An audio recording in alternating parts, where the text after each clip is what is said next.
بٹی صاحب آج آتے ہیں پرویز الہی صاحب نے جو جنرل باجوہ کے دفاع میں بہت ہی بڑی آگے کھل کے بات کی ہے، تو کیا سمجھتے ہیں آپ؟ اور دوسری طرف خان صاحب ہیں، ان کا اپنا موقف ہے، تو اس میں آپ نے کیا پایا جب خان صاحب خاص طور پر اس حوالے سے بات کر رہے تھے باجوہ صاحب کے حوالے سے؟ بیچ میں کوئی اختلاف نظر آتا ہے آپ کو؟ بسم اللہ الرحمن الرحیم۔ دیکھیں، پرویز الہی صاحب نے جو غالباً 17 تاریخ کو جب عمران خان خطاب کر رہے تھے تو رائٹ سائڈ پہ محترم وزیر اعلیٰ پنجاب پرویز الہی اور لیفٹ سائڈ پہ محمود خان تھے۔ محمود خان جی، کے پی کے، اس پر انہوں نے اظہار کیا اور یہ ان کی رائے ڈے فرسٹ سے ہے، اور خصوصاً جب سابق آرمی چیف ریٹائرڈ ہوئے تو اس دن انہوں نے کھل کے بات کرنا شروع کر دی۔ اب پرویز الہی صاحب نے یہ کیوں کیا؟ اس کے بعد وہ 1 گھنٹہ ان کے ساتھ اس بات چائے بھی پیتے رہے، آج جو عمران خان صاحب نے خود بتا رہے تھے، ٹھیک ہے، فواد چودھری صاحب بھی تھے، مسرت چیمہ صاحب بھی تھی، تو انہوں نے کہا 1 گھنٹہ خود گپ شپ لگاتے رہے، اور اس کے بعد آپ کو یاد شاید ہمارے کلپ نہیں ہے کہ وہ جب نکلے پرویز الہی تو میڈیا نے ان سے گفتگو کی، انہوں نے کہا ہمارا ان کے ساتھ بہت زیادہ پرانا تعلق ہے تو ہمارے سپورٹر رہے ہیں۔ اب یہ ہوا کہ پرویز الہی ابھی گھر نہیں پہنچے، کوئی اور پہنچ گیا۔ اچھا،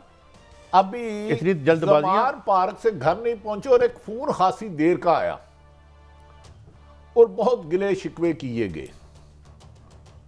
پرویز الہی صاحب کو اس گفتگو سے پہلے پتا تھا یہ قمر جاوید باجوہ صاحب کا نام لیں گے، عمران خان کا جو موقف ہے وہ تھا۔ اس کے بعد جو ایک فون آیا بڑی دیر، وہی فون زرداری صاحب کو بھی گیا، وہی فون نواز شریف صاحب کو بھی گیا۔ اس کے بعد موومنٹ کیا ہوتی ہے؟ ایک انٹرویو ہوتا ہے، اس سے پہلے دوپہر کو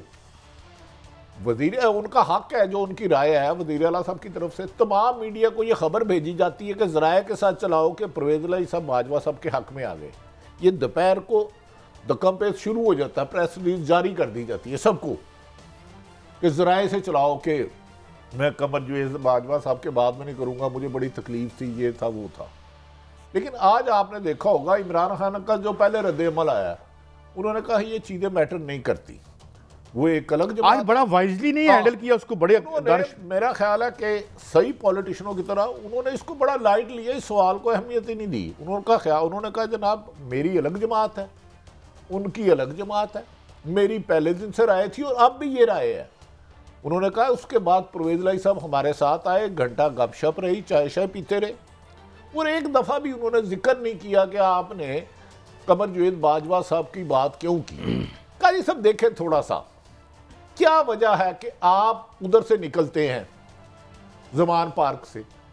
آپ کے سامنے عمران خان صاحب تقریر کر رہے ہوتے ہیں، اس کے بعد اگلے دن کیا یہ طوفان ہوا، کس کا فون تھا؟ کہتا نا یہی ایک وہم تھا، میں بڑا اہم تھا، وہ تو اب اہم رہی نہیں۔ اس کے بعد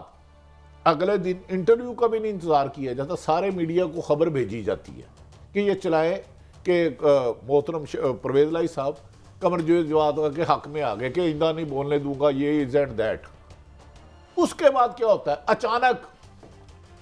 وزیر اعظم پاکستان محترم شہباز شریف صاحب اپنی روٹین میں گھریلو معاملات میں مصروف ہوتے ہیں، گپ لگا رہے ہوتے ہیں، انہیں اچانک ایک فون آتا ہے، فوری طور پہ چودھری شجاعت صاحب کے پاس جاؤ۔ وہ چودھری شجاعت کی طرف چلے جاتے ہیں۔ اچانک ابھی وہ چودھری شجاعت سے بات ہوتے ہیں کہ جی پرویز الہی کو منائیں، ہم وزارت اعلیٰ مبینہ طور پر یہ خبریں آ رہی ہیں کہ دینے کے لیے تیار ہیں۔ اچانک خبر آتی ہے لاہور ایئرپورٹ پر آصف علی زرداری صاحب لینڈ کر گئے۔ وہ ابھی خبر پوری ہوتی نہیں تو اچانک دوسری خبر لینڈ ہوتی ہے کہ جناب وہ 96 وزیر اعظم کے ساتھ ملاقات کر رہے ہیں، آج سالک صاحب ادھر چلے جاتے ہیں۔ تو یہ قاضی صاحب میری سمجھ میں نہیں آیا یہ کوئی ریموٹ سے چل رہا ہے کام یا کہ اتفاقاً واقعات ہو رہے ہیں۔ اچانک میں نے عرض کیا نا کہ پرویز الہی سے دوپہر کو ایک سی ایم کی طرف سے پریس ریلیز چلتی ہے، اسے چلائیں فورس کیا جاتا ہے کہ ہو سکتا ہے ان کو کسی پرانے جاننے والے نے کہا ہو کہ یارو میرا کی کرتا تسی، میں تانوں فلاں فلاں فلاں فلاں فلاں فیور دی۔ انہوں نے کہا جی ہمارے محسن ہے، حالانکہ میری نظر میں سرکاری افسر جو بھی ہو اسے محسن یا دشمن نہیں ہونا چاہیے، آئین اور قانون کے مطابق اپنا ذمہ داریاں ادا کرنی ہوں گی۔ قاضی صاحب آج عمران خان صاحب نے جو کھل کے کہا کہ جناب ان کا اپنا رائٹ ہے، جو مرضی کہیں، میرے پاس رات کو مونس لائی صاحب بھی تشریف لائے، انہوں نے کہا ہم آپ کے ساتھ کھڑے ہیں، ہمیں ریٹرن لکھ کے لے کے گئے ہیں۔ تو میرا خیال ہے عمران خان اور پی ٹی آئی نے اس پہ ریاکشن نہ دے کے بڑی دانش مندی اور عقل مندی کی ہے، اس کے فائدہ عمران خان کو ہوگا۔ اچھا ایک بات خان صاحب نے کی تھی، اگر آپ کو یاد ہو، کسی نے بات کی کہ یہ 23 تاریخ کا آپ نے کیوں ٹائم دیا ہے، فوری طور پر آپ ڈیسولوشن کیوں نہیں کر رہے؟ تو مجھے اس سے تاثر ان کی بات سے یہ ملا کہ وہ کہہ رہے ہیں کہ میں دیکھ رہا ہوں کہ یہ کیا ہوش کے ناخن بقول ان کے کوئی لیتا ہے، اور اس حالات کو ریئلائز کرتے ہوئے، اس معیشت کو، اس سیاست کو، تو کیا ابھی خان صاحب کو کوئی امید ہے کہ ادھر سے کوئی پازیٹیو چیز آ سکتی ہے؟ دیکھیں عمران خان صاحب نے آج بڑی کھلی ڈلی باتیں کی، گو کہ ہمیں آپ کو چاہے تو نہیں کسی کو پوچھی، لیکن چلے عمران خان آپ نے تو بلا دی نا مجھے، اپنا ایک مزاج ہے، اللہ تعالیٰ ان کو اور دے صحت۔ دیکھیں وہ کہہ رہے تھے کہ میں نے 75 سے زیادہ جلسے کیے، میں ٹائم دینا چاہ رہا ہوں موجودہ اداروں کو کہ اس کے بعد میں نے 26 نومبر کو ادھر پنڈی لانگ مارچ کیا، ہم نے پھر ٹائم دیا 17 تک، 17 کو پھر دیا، اور ساتھ ہی ایک سوال کسی صاحب نے کیا کہ اسحاق ڈار، انہوں نے کہا جی میرا صرف ایک مطالبہ ہے، صاف شفاف الیکشن، میرا اس کے علاوہ کوئی نہیں ہے۔ تو میرا خیال ہے عمران خان صاحب چاہتے ہیں کہ اگر ملک میں 70% الیکشن ہوگا تو یہ ممکن نہیں ہے کہ پورے الیکشن نہ کرانے پڑے، اگر پورے الیکشن نہ بھی ہوتے تو 70% ہوتا۔ کل اب ان کی پوری پی ٹی آئی قومی اسمبلی میں جا کے استعفے دے دے گی، پنجاب اور کے پی کے تحلیل ہو جاتا ہے، تو آئینی اور قانونی طور پر یہ حکومت کے رہنے کا جواز کوئی نہیں رہ جاتا۔ انہوں نے، میرا خیال ہے ان کی ایک ہی ارادہ کہ پرامن طریقے سے، جمہوری طریقے سے اس حکومت کو الیکشن کے پیج پہ لایا جائے، اور انہوں نے کہا کہ یہ ادارے میرے پاکستان کے ہیں نا، انہوں نے کہا یقیناً میں اکتوبر تک بھی رہوں تو مجھے کوئی فرق نہیں پڑتا، لیکن ملک کی معاشی صورتحال جہاں تباہ حالی دے دی ہے، جس پر انہوں نے کہا کہ بٹی صاحب میں قمر جاوید باجوہ صاحب کہتے تھے یہ تباہی کے ذمہ دار ہیں جو سابقہ حکمران ہیں، جنہیں عمران خان کے بقول انہوں نے مسلط کرایا۔ مجھے یہ لگا ہے خان صاحب کی جتنی اسٹریٹجی ہے، اس کو آپ مجھے بتا دیجیے گا میں غلط ہوں،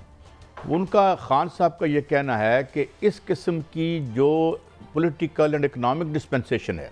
یہ جو اکنامک ایڈمنسٹریشن اور یہ جو اس ملک ہے، اس کو کوئی افورڈ نہیں کر سکتا، بھلے ماضی کے جو بھی ہینگ اوورز ہیں نہیں ہیں، اس کو لے کے آگے کوئی نہیں چل سکتا، اور بات ان کی ٹھیک بھی مجھے نظر آتی ہے۔ وہ اس پہ پن کر رہے ہیں، اور بار بار ایک بات انہوں نے کی، جب ہم گئے تو شروع کہاں سے ہوئے، اور بات ٹھیک تھی ان کی، ایک اشاریہ انہوں نے بتایا۔ 9 اپریل تھا نا، 9 اپریل کا انہوں نے کہا تھا جناب یہ 6% ہمارا گروتھ ریٹ تھا، یہ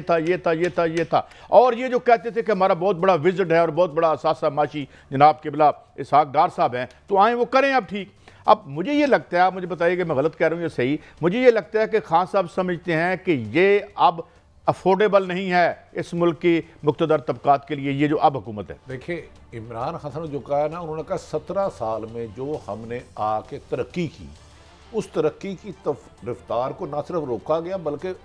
ہمارے دور میں 6 پوائنٹ سے زیادہ گروتھ ریٹ تھا، اب 0 آ گیا۔ اب یہ ملک کے اداروں کی مجبوری ہو گئی ہے، ان سے جان چھڑائے، صاف شفاف الیکشن کرائے۔ معاشی تباہی کو کوئی بھی حکومت، کوئی بھی عوام، کوئی بھی ادارہ برداشت نہیں کر سکتا۔ وہ میرا خیال ہے اس کی نشاندہی ٹھیک تھی۔ ایک بات اور انہوں نے بڑی امپورٹنٹ کی، انہوں نے کہا دیکھو ملک کے عوام نے ادھر رہنا ہے، پاک فوج نے ادھر رہنا ہے، انہوں نے ادھر نہیں رہنا۔ اگر ادھر کوئی ایسی ایونچویلٹی خدا نخواستہ خاکم بدن ہو جائے کہ یہاں پہ کوئی بریک ڈاؤن خدا نخواستہ آتا ہے، سری لنکا ٹائپ، جو اللہ کرے نہ آئے اور شاید نہیں آئے، لیکن یہ نکل جائیں گے، پاک فوج نے یہیں رہنا ہے، اداروں نے یہیں رہنا ہے۔ دیکھیں آج انہوں نے ایک لفظ کہا، انہوں نے کہا کہ جی میں اس وقت بھی بات کر سکتا تھا لیکن آرمی چیف تھے، تو اب وہ آرمی چیف نہیں ہے۔ انہوں نے کہا فوج ہماری ہے اور فوج ہی ملک کے لیے اہم ہوتی ہے۔ یہ جو لوگ تاثر دینا چاہ رہے تھے نا کہ عمران خان اینٹی اسٹیبلشمنٹ، آج انہوں نے اس کو بالکل زیرو کر دیا۔ تو قاضی صاحب آج کے بعد میرے خیال میں آصف علی زرداری صاحب جو لاہور تشریف لائے ہیں، میری اطلاع ہے کہ دوبارہ بولیاں لگ رہی ہیں۔ میری اطلاع ہے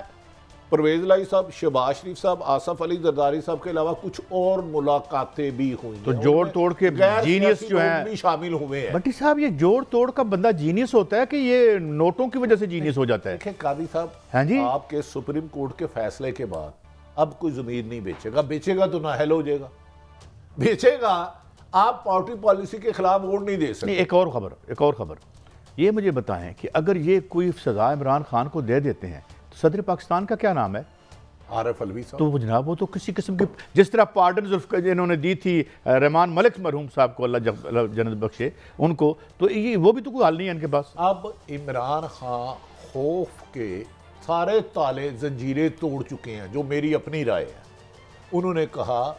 30 مقدمات قاتلانہ حملہ۔ آج جب ہم نکل رہے ہیں تو آپ نے دیکھا ہوگا جو ان کے ساتھ گارڈ تھا جسے 4 گولیاں لگی تھی، آج اس کی بھی وہ بڑی حال چل بڑے تیمارداری سے پوچھ رہے تھے، بہت برا حال تھا اس کو بار بار پوچھ رہے تھے تجھے کس اینگل سے لگی، اور خاص طور پر وہاں انہوں نے ایک اور بات بھی کی کہ پھر انہوں نے آج وہ پورا سین جو ہے وہ ریکریٹ کیا اپنے، ایک جس کو گولیاں لگی تھی تم میرے کہاں کھڑے تھے، اس نے کہا جی میں یہاں کھڑا تھا، ایک دوسرا ایک کے بارے میں انہوں نے کہا کہ شاید یہ گولی جو میری مین آرٹری سے پہلے آ کے رک گئی تھی یہ تمہارے جسم سے نکل کر آئی، جس کی وجہ سے شاید اس کی وہ نہیں رہی ویلوسٹی، یہ باتیں ہو رہی تھیں۔ دو تھے، ایک میاں والی کا تھا، انہوں نے بڑی ہمدردی سے، اچھی بات ہے یار، ان کے ساتھ جو گارڈ تھا وہ بیچارہ ویل چیئر پہ، وہ تو معذور اللہ تعالیٰ اس کو، 4 گولیاں اس کو لگی تھی، 4 گولیاں، اور وہ کہہ رہا تھا موسٹلی جوڑوں میں لگی ہیں۔ ہاں، اور اس کے بعد جو میاں والی سے تھے بڑا اچھا جوان تھا، وہ ٹھیک تھا، ایک لگی تھی، وہ ٹھیک ہوا، لیکن گولی ایک لگی تھی۔ پھر عمران خان صاحب نے ان سے بار بار پوچھا تو اس بات میں یہ چیز کنفرم ہو گئی کہ فائرنگ کرنے والا ایک نہیں تھا، 2 جگہ تھی۔ بقول عمران خان کے جو گارڈ تھے جو آج پہلی دفعہ مل رہے تھے، ہم بھی کھڑے تھے، دیگر جرنلسٹ صاحبان بھی کھڑے تھے، تو یہ بات تو کنفرم ہو گئی کہ فائرنگ کرنے والا آج جو ان کے گارڈ جو دونوں زخمی ہیں، ایک کو 4 گولیاں لگی، ایک کو 1 لگی، ایک ویل چیئر پہ آیا،